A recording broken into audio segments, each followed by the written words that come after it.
Well, I want to bring you out a little known fact about the American Revolutionary War. Actually, there was one individual that probably had more to do with winning the war. If they didn't have this guy, we would have probably lost the entire war. That's even per General George Washington. The guy is the Virginia Giant.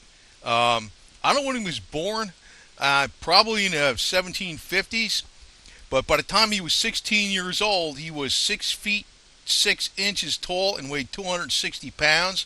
And they trained him to be um, a blacksmith, so because of his large size.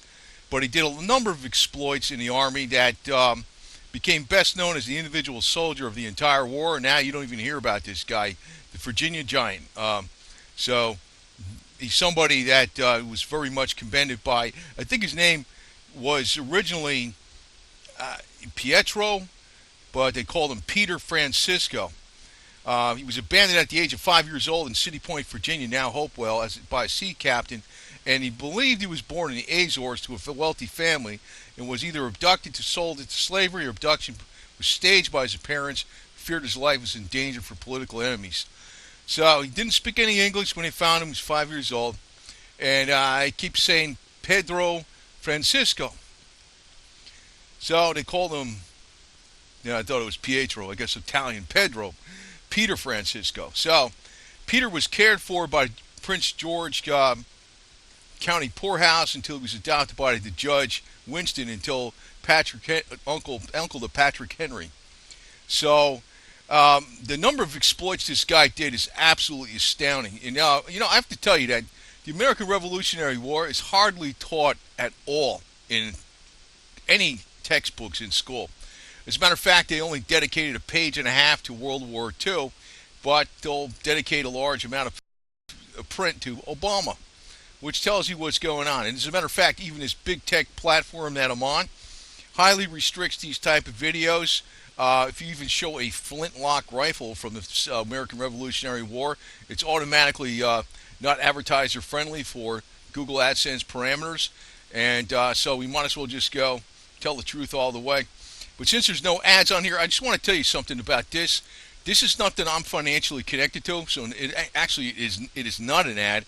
It is actually just a recommendation from me, your host here, talking about the American Revolution.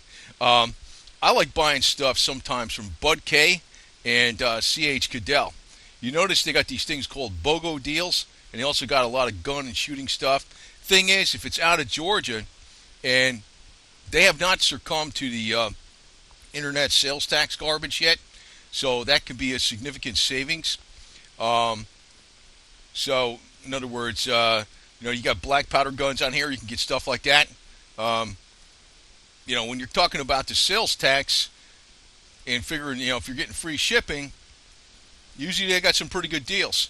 Also got good deals on what they call the BOGO deals. Both these sites, Bud K and C.H. Cadell's, basically they're the same site. They just kind of sell a little bit different product. But if you're outside the state of Georgia, you're not going to pay sales tax. They have not succumbed to the internet sales tax garbage yet, which I've noticed a lot of things have been now succumbing to that, including all these different gun sites and everything like that, including eBay and you name it, Amazon. So if you were to get this, I don't know, Traditions 44 caliber 1860 Army Black, $326 or whatever.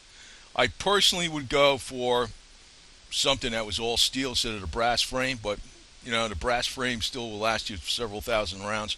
You might have to modify it after that. So that's just an interlude. That's not really a commercial. I'm just making that recommendation here because I know there's no ads on here, and I think the ads on YouTube are freaking ridiculous anyway. So let's get something in here that's maybe more attuned to what the audience that is interested in the American Revolution might be, interested in purchasing. And I have no affiliation with this, so I can't give you a link to give you a discount code, but they do have a lot of discounts. I also want to point out that immediately after the American Revolution, even during the American Revolution, there was a lot of elements that were always loyal to the elitists. You look at our Washington Memorial in Washington, D.C., and the page in the Egyptian obelisk, they're similar for a reason. Because it's to a pagan god, even the dimensions have the 666 in them. So, despite the fighting and dying by all the American revolutionaries, if you look at what happened in the New York elite in New York City. The New York City elite, not talking about the merchantmen or the average Joe on the street. The New York City elite were totally loyal to the crown at the time. That's the big indication is that none of their goods, their wealth and goods, was confiscated by the British. That the British used their houses. They were in cahoots with the British. The wives of the elite were in cahoots with the British generals, and it just life continued on, and they kept their wealth. So we've always had, even when we fought for independence and when we thought we won independence, even when we thought we finally won independence in 1812, there's always been elements against us, and that is why the North invaded the South basically in 1860. It was an invasion to secure financial power and consolidate it in the Northeast, as it always has been the impetus to do so since the whole time. The whole time the United States was colonies. So getting back to Peter the Virginia Giant, Peter happened to hear Patrick Henry's "Give Me Liberty" or "Give Me Death" speech. Now this guy, remember, when he was 15 years old, he was 260 pounds and 6'6", and strong as all hell. Not just couch potato eating Fritos. Very strong. He went to Richmond when he heard the "Give Me Liberty" or "Give Me Death" speech by his uncle, Patrick Henry, or the uncle that it was the uncle of the guy that adopted him was Patrick Henry. So inspired by the speech, Peter the Virginia Giant asked if he'd join the army, but Winston wouldn't allow him to join until he was 16. So he must have been born in 1760. So in December 1776, actually my great-great-great-great-grandfather Silas joined at 16 when he was in 1776. Peter became famous for his exploits, but that was in South Carolina with my ancestor. Peter became famous for his exploits in the Army, probably became the best individual soldier of the entire war. His exploits are numerous, including inspiring a group of soldiers to stand their ground at Sandy Hollow Gap to allow Washington's army to retreat to the Battle of Brandywine. Peter was wounded in the leg at the battle and recovered with the 20-year-old Marquis de Lafayette, who was also wounded, and so they became lifelong friends. At the Battle of Stony Point, Peter was one of 20 commandos chosen to assault Fort Stony Point. 17 of the 20 commandos were killed. Peter was the second one over the wall and received a 9-inch gash in his stomach, but he survived. At the Battle of Camden, Peter allegedly hauled a 1,100-pound cannon off the field by himself, so the British would not capture it. That's a big dude, huh? That's no couch potato. Now, that's another argument against these little scrawny women they throw in the military and they say they're equal. It's a joke, ain't it? It really is. At the Battle of, they pressed their uniforms out. Ooh, yeah, pretty. At the Battle of Guilford Courthouse, Peter killed 11 men with a 6-foot sword. Wah! A sword bigger than the height of most people at that time, because people were pretty short.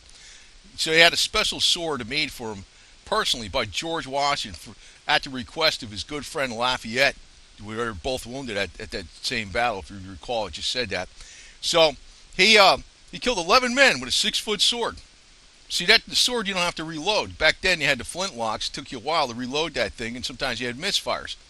Peter was shot and left for dead on the battlefield, but a local found him, a local Quaker, and nursed him back to health. While recovering from his wound, Peter reconnoitered Colonel Tarleton's raiders in Amelia, Virginia. He outwitted and outfought 9 cavalrymen, killed 3 of them, and escaped with 9 of their horses. This is the kind of guy you want on your side, right? Imagine what he would do to big tech. Eat him alive, which he should. Peter also fought in the battles of Germantown, Monmouth Courthouse, and Cowpens. Peter was present at Yorktown with the Marquis de Lafayette when Cornwallis surrendered with his army, but did not fight in the battle. George Washington personally said of Peter the Virginia Giant, without him, we would have lost 2 crucial battles, perhaps the war, and with it our freedom. He is truly a one-man army. So Peter married 3 times, had 6 children. That's good. You wear one out, you go to the next one. Owned a 250-acre farm in Louse Creek, and became a sergeant-at-arms at the Virginia State Senate for the last 3 years of his life. He died in 1831. See, this is the guy you probably would want. If there's somebody who could live 500 years, it would be Peter the Virginia Giant, because he could tell you a lot of stories. I mean, this guy was through hell and back, literally. So that's about, this is how the American Revolution was made. And even though it was going on at the time in 1776, we had betrayers and backstabbers in our back, not just loyalists, but the financial elite out of New York City, which has always been the problem throughout the world since day one. The purveyors of communism, the purveyors of fascism, the guys that pushed all this garbage, the people that now have put their heavy hands on big tech in California and own them. And I'm going to give you the truth. I'm not going to freaking water it down. These videos will all be on Bitchute. As a matter of fact, it might be part of my strategy to upload them on YouTube, maybe leave them up there for a temporary piece of time till they're uploaded on Bitchute, and then delete them off of YouTube. So if you want to see the actual video and go back to it, you need to get on Bitchute and sign up. Right now, it's small. Right now, it's open and free. In the future, basically, that's how YouTube used to be. Now, who knows where it's going? I don't know. But, you got to be constantly on the move if this is the case. If they're going to freaking, the big money, see something taken over, taken off, they take it over. So, on this story, I thought I'd present this. I get these all the time from the Sons of the American Revolution. These are, articles that come out on this day in history. This was January 16th, 1831. I thought this is one of the more interesting ones, but they're all very interesting.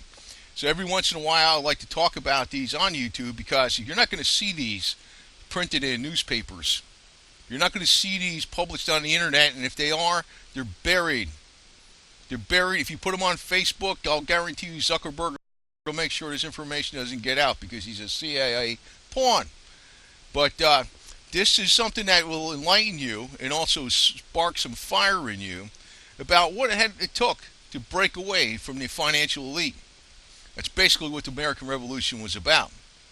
Breaking away from them owning us. And again, that's what happened with the South trying to break away from the New York City financial oligarchs. But again, like as I pointed out, if you go all the way back into 1776, the New York financial oligarchs, the top people, not the middle class, not the average people in New York City, and definitely not the people in New York State, the top class was always hooked in with the European financial elite and the British Crown. They always have been. And that's their modus operandi. It always has been. And unfortunately, Wall Street noticed YouTube taking off, and they had to go take it over. And that's 90% of the problem where you're going to probably see this video not get many views. And but it will be on Bitchute. And let's hope Bitchute stays open and free. And let's hope we can force the credit card companies to allow them to use their services so Bitchute can get some money. That's the way you really got to do it. Anyway, over and out. I thought this was an extremely interesting story. You don't hear about this guy. He called himself Peter, Peter Pedro. I keep saying Pietro, like Italian. Peter Pedro Francisco. And so they didn't know who he was. They don't know where he came from or whatever. He was just abandoned at 5 years old. If this guy wasn't taking, if it's a fate of luck, he grew up to be the one-man army of the American Revolution. If this guy wasn't around, we'd probably still be, speaking English. We speak English, more or less. We speak American. But we probably wouldn't be an independent country. And right now, the threats to our freedom and the Bill of Rights are under heavy, heavy, heavy attack. Make sure you fight your damn criminal government at every step, not just federal, state, and also county.